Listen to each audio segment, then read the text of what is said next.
Hey everybody, welcome back to another 10-minute Marvel video. I'm Petter, and yes, this is coming out later than normal, but I'm talking about non-spoiler thoughts on episode 6 of Agatha All Along. And I have to say, I absolutely adored this episode.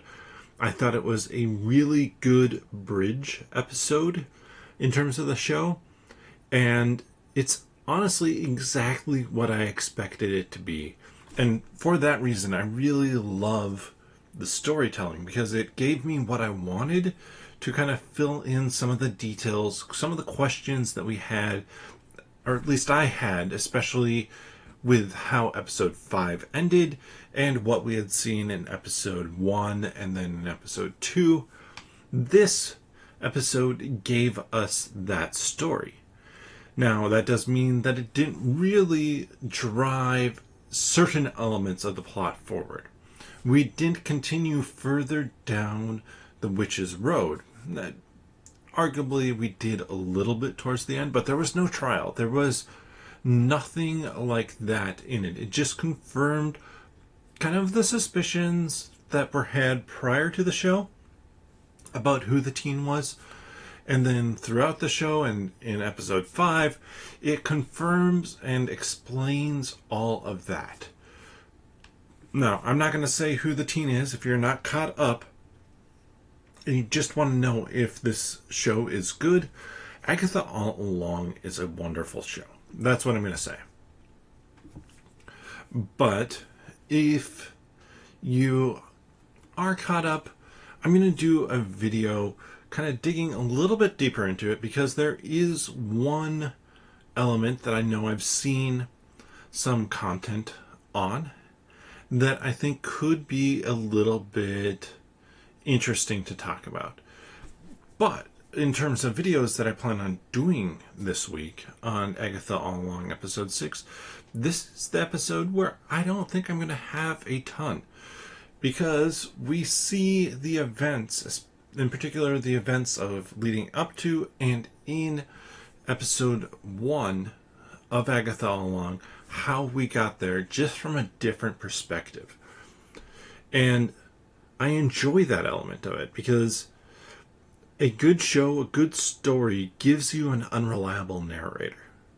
And in Agatha All Along, we had a very unreliable narrator in the first episode. And even since then, I think for a number of the characters, at least a couple of the characters, half, I guess, who are walking the Witch's Road currently, half of the characters, I think, are fairly unreliable in what they truly and actually want.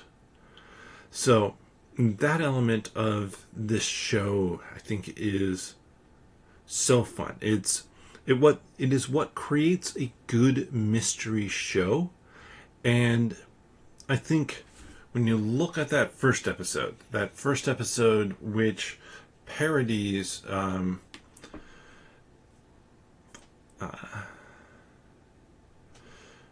detective show, basically, about witches, or at least has some witch elements to it, The Mayor of Easttown, I think that that episode actually really sets the tone for what this show is, and this episode helps kind of build out upon that.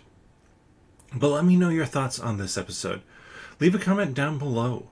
Did you enjoy it? Do you think it worked? What did? What didn't? What questions do you have?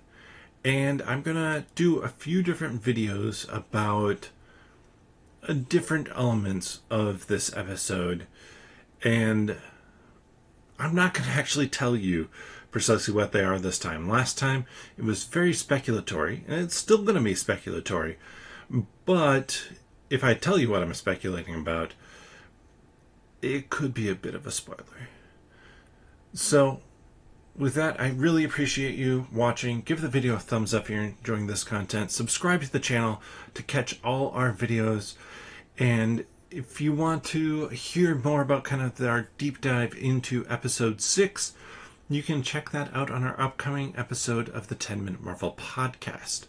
You can find that wherever you get your friendly neighborhood podcast from, or on YouTube. Click on the channel, then subscribe if you don't mind, and click on the podcast tab. But with that, we'll see you next time.